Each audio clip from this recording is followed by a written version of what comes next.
is Mr. Tripler and Gaming with Oppo Bhai 2.0 এই blade উনি জানান দিয়েছেন যুদ্ধের ময়দানের যোদ্ধা বিরতি শেষ করে আরো একবার ময়দানে ফিরেছেন তাকে থামানো এইবার অন্যান্য দলগুলোর জন্য অনেক কষ্টকর হয়ে যাবে তাকে কি আদৌ দমিয়ে রাখা সম্ভব হবে 38 এলিমিনেশন পয়েন্ট নিয়ে এইবার যুদ্ধের শুরুটা করেছেন এই দল ফ্লেম তাকে করা হয়েছে কাউন্টার মারু ফার্স্ট স্টপ নিয়েছেন এইবার ক্লোজ রেঞ্জে এগিয়ে যেতে চাইবেন উইন রেশিওর দিক থেকে 54% মিস্টার ট্রিপলারের কাছে রয়েছে গেমিং উইথ অপু ভাই 46% নিয়ে এই মুহূর্তে উইন রেশিওতে থাকবেন কিন্তু ম্যান পাওয়ারের দিক থেকে মিস্টার ট্রিপলার তারা একটি খেলোয়াড় পিছিয়ে রয়েছেন higher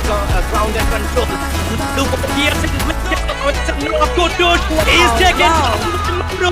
last man standing from Mr. Tripler and Viras close range damage দেওয়ার ট্রাই করছেন মিস্টার ট্রিপলার ওনাকেও এলিমিনেট করা হয়েছে Viras তার সাইড থেকে এলিমিনেশন আসবে and the booyah from the side of Gaming with Oppo Bhai 2.0 তারা জানিয়েছেন যুদ্ধের ময়দানে যুদ্ধ আপনারা করলেও সেই যুদ্ধের বিজয়ী আমরা রাজা আমরা এবং এই দ্বিতীয় ম্যাচে একটা ভালো পারফরম্যান্স দেখিয়ে কিন্তু তারা নিয়েছে ভুইয়াটি